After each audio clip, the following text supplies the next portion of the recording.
ये बनारस का माहौल ही कुछ अलग है। यहाँ की हवाओं में जैसे जादू हो जादू। जैसे कि सिर्फ सांस लेना ही मानो अपने आप में एक अलग ही एक्सपीरियंस है। भाई मैं तो बहुत रिलैक्स फील कर रहा हूँ। हाँ भाई, तो बिल्कुल सही बोल रहा है। यहाँ की हवा में जैसे जादू हो, सांस लेना ही जैसे एक अलग एक्सपीरियंस हो। क्योंकि दिल्ली की पॉल्यूटेड हवा खाने के बाद सबको ऐसा ही लगता है। दिल्ली छोड़ हर शहर की हवा अलग ही लगती है भाई। और इतना बोलकर तीनों दोस्त ठहाका लगाकर हंसने लगे। यार वो सब तो ठीक है, लेकिन हम तो बस मुंह उठा के यहाँ चले तो आए, वो भी बिना किसी प्लान के। और अब आने के बाद सोच रहा हूँ कि एक्चुअली में प्लान है क्या, करना क्या है। दिल्ली की पॉल्यूटेड हवा और बॉस की डांट खा खा कर दिमाग का तो दही जम गया था। बस वहाँ से भागने का मन कर रहा था।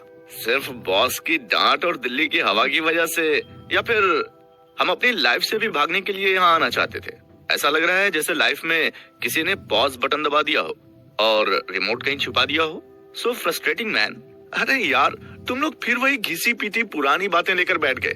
लाइफ की तो वाट लगी हुई है, तो क्या अब उसी को लेकर बैठे रहेंगे मनहूसों की तरह। अब इतने पैसे खर्च करके यहाँ आए हैं, तो चलो देखते हैं कि ये शहर हमें कहाँ ले जाता है। लेकिन आर्यन, तुम इतना चिल कैसे रह सकते हो, जैसे तुम हमेशा इतना स्ट्रेस में रहते हो। अरे यार बस भी करो। तीनों दोस्त आपस में बहसबाजी कर रहे थे कि अचानक पीछे से किसी की आवाज सुनाई देती है, जैसे कोई मंत्र का जाप कर रहा हो जोर जोर से।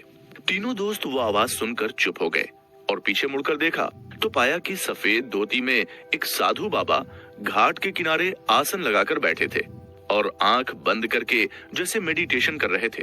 और कुछ तो बोल रहे थे जो इन्हें समझ नहीं आया और ना ही सुनाई दे रहा था।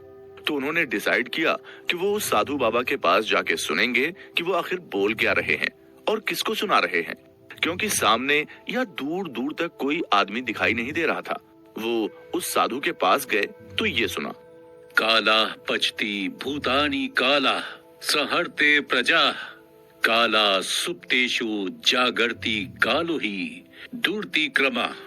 ये साधु बाबा संस्कृत में क्या बोल रहे हैं और किसको? काल सभी जीवों को निपुणता प्रदान करता है, वही सभी जीवों का संहार भी करता है। वो जागता रहता है जब सब सो जाते हैं।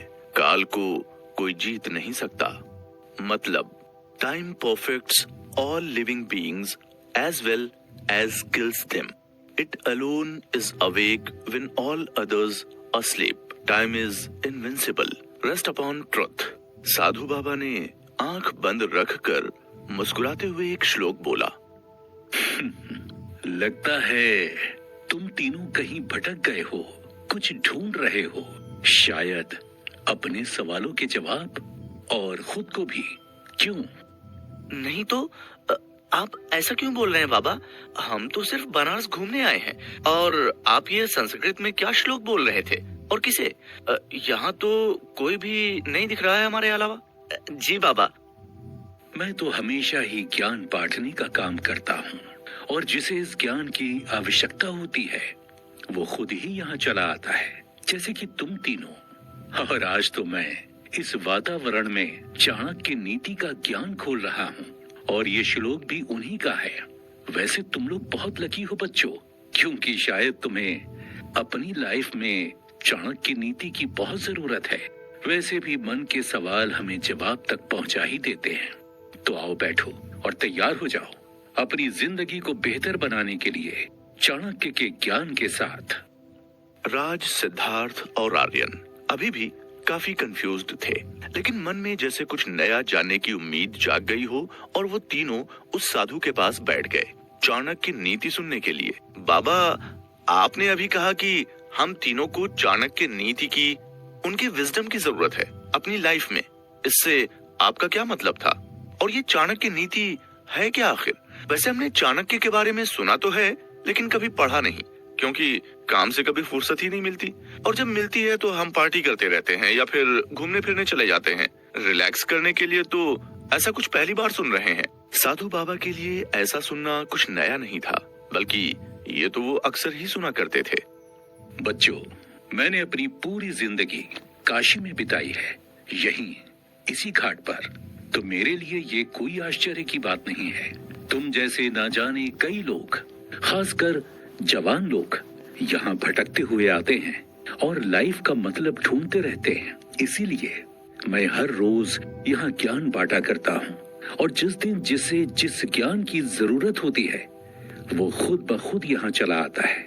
जैसे आज तुम लोग यहाँ बैठे हो चाणक्य का ज्ञान लेने के लिए, क्योंकि कहीं ना कहीं तुम लोग आज की मॉडर्न लाइफ में जिंदगी जीना भूल गए हो, दिशाहीन हो, तो अपनी मंजिल तक पहुंचोगे कैसे? चाणक्य कहते हैं कि जब भी कोई काम शुरू करते हैं हमेशा खुद से 3 सवाल पूछो। मैं ये क्यों कर रहा हूँ, इसका परिणाम क्या होगा, और क्या मैं सफल होऊंगा? आओ बताता हूँ कि चाणक्य कौन है जिन्होंने इन 3 सवालों को पूछने की प्रेरणा दी जीवन के कर्मों को पूरा करने के लिए। चाणक्य एक आइडियल एंशिएंट इंडियन फिलोसोफर, अर्थशास्त्र के विद्वान यानी स्कॉलर और रॉयल एडवाइजर थे, जिनका जन्म 371 बीसी में हुआ था, जिन्होंने ना जाने कितने सम्राटों को हारते हुए साम्राज्य को अपनी नीतियों का इस्तेमाल कर वापस जीत दिलाई, रूलर्स को कूटनीति का ज्ञान दिया, उन्हें गाइड किया और उन्हें सफलता दिलाई। राजनीति के माहौल में चाणक्य मौर्य साम्राज्य के आर्किटेक्ट के रूप में निखर कर आए, सदा उनके लिए खड़े रहे। चाणक्य ने सम्राट चंद्रगुप्त मौर्य को सिंहासन पर बैठाने का रास्ता दिखाया।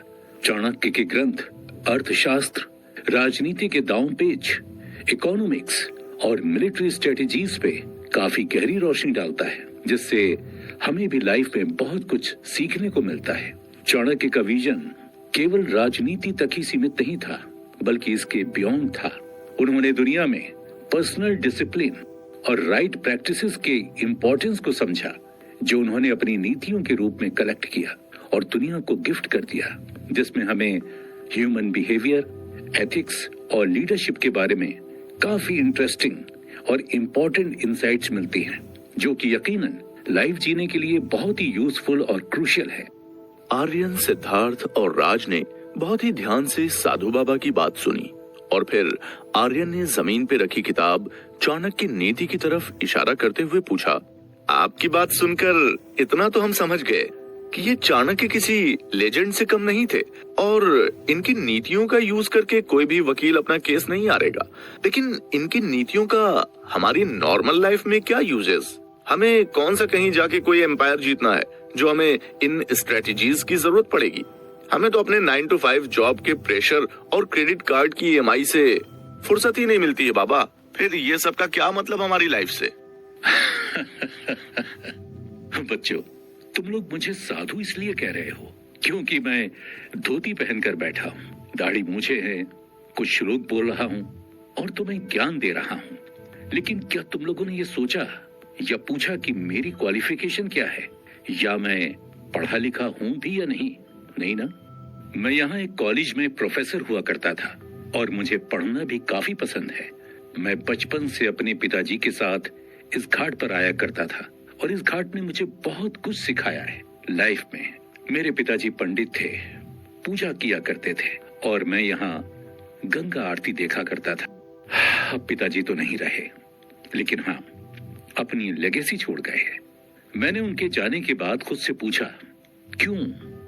फिर जब जवाब मिला तो मैंने उनकी जगह ले ली और लग गया यहाँ की सेवा में और लोगों को ज्ञान से मिलाने।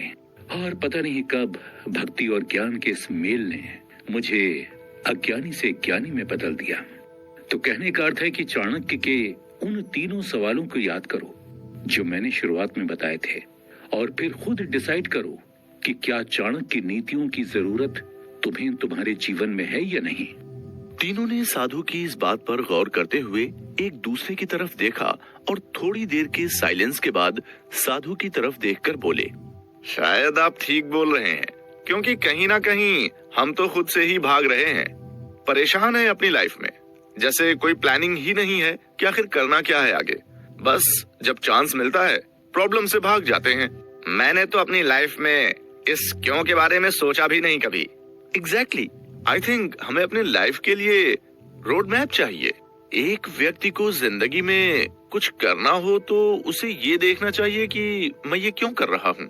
और फिर तीनों दोस्त सुकून वाली मुस्कुराहट मुस्कुराने लगे, जैसे लाइफ का कोई अमेजिंग सीक्रेट हाथ लग गया हो और सोई हुई अक्ल नींद से उठ गई हो। तो अब जब तुम तीनों को यह समझ आ ही गया है कि चाणक्य नीति के ज्ञान को जानकर जिंदगी के क्यों का हल निकाला जा सकता है, तो फिर इस पहेली में मैं तुम्हारी मदद जरूर करूंगा। तो कल ठीक इस जगह सुबह मुझसे मिलना और मैं दूंगा तुम्हें महान चाणक्य के ज्ञान के मोती, जो तुम तीनों की लाइफ को बेहतर बना देंगे।